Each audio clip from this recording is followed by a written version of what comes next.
이사 온 첫날 현관문에서 이상한 소리가 들렸어요. 사람의 신음소리 같은 거였어요. 현관문 렌즈로 밖을 봤는데 아무도 없더라고요. 그래서 처음에는 잘못 들은 줄 알고 그냥 무시해버렸죠. 그런데 며칠 동안 계속 밤마다 비슷한 소리가 들리더라고요. 무서워서 나가보지도 못했어요.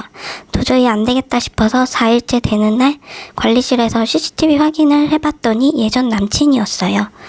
자기 핸드폰으로 뭔가를 틀어서 우리 집 현관문에 대고 있더라고요. 최근 다시 만나자고 계속 연락이 왔는데 제가 싫다고 거절했더니 몰래 제 회사에서부터 저를 미행했었나 봐요. 이사 온 집까지 알고 있는 걸 보니 정말 너무너무 무서워서 밖에도 못 나가겠어요. 어떻게 해야 할까요? 안녕하세요. 서울 남부지방법원 형사전문변호사 문성윤입니다. 방금 들은 피해자분의 상담 내용은 대표적인 스토킹 범죄 피해 내용이네요. 요즘 언론에서도 스토킹 범죄에 대한 내용이 자주 나오죠. 오늘은 스토킹 범죄에 대해서 이야기해 보도록 하겠습니다. 일단 스토킹 범죄는 스토킹 행위를 지속적, 반복적으로 하는 걸 말합니다. 여기서 말하는 스토킹 행위란 상대방 의사에 반해서 정당한 이유 없이 상대방에게 불안감이나 공포심을 일으키게 하는 일체의 접근 행위라고 이해하시면 됩니다.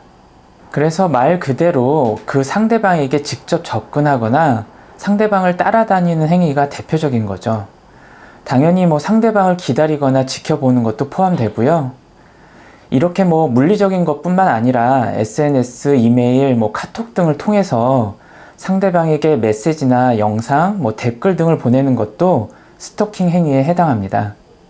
전화를 하는 것도 당연히 포함되고요. 최근 대법원 판결에 따르면 층간소음 복수를 위해서 윗집 천장을 치는 행위도 스토킹 행위에 해당된다고 하네요. 그러니 스토킹의 범위는 매우 넓다고 할 수 있습니다.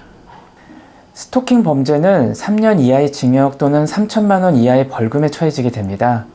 만약 흉기나 위험한 물건을 휴대했다면 더 가중 처벌을 받게 되고요.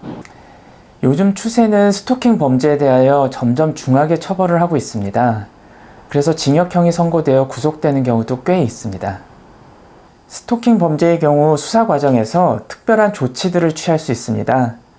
일단 스토킹 범죄로 신고받은 경찰은 가해자에게 직접 전화해서 접근하지 못하도록 경고 조치를 취합니다. 더군다나 최근 스토킹 처벌법이 더 강화되어서 경찰은 이러한 경고 조치뿐만 아니라 100m 이내 접근 금지, 아니면 전화 등 연락 금지와 같은 긴급 응급 조치까지 취할 수가 있습니다. 더 나아가 법원을 통해 더 강력한 잠정 조치까지 취할 수 있습니다. 대표적인 것이 스토킹 범죄 행위자에게 전자발찌 같은 위치 추적 장치를 부착하는 거죠.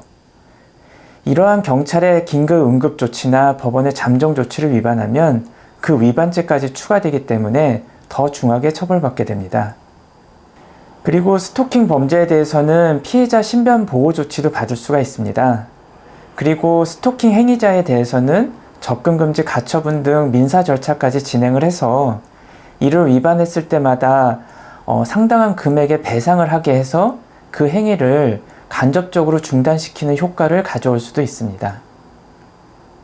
만약 스토킹 행위로 피해를 입고 계시면 바로 경찰에 신고하시고 형사전문 변호사의 도움을 받아서 긴급 응급조치, 잠정조치, 신변보호조치, 그리고 민사상 접근금지 가처분 등의 법적 절차를 최대한 동원해서 그 스토킹 행위를 하루라도 빨리 중단시켜 큰 피해를 당하지 않도록 막는 것이 정말 중요합니다.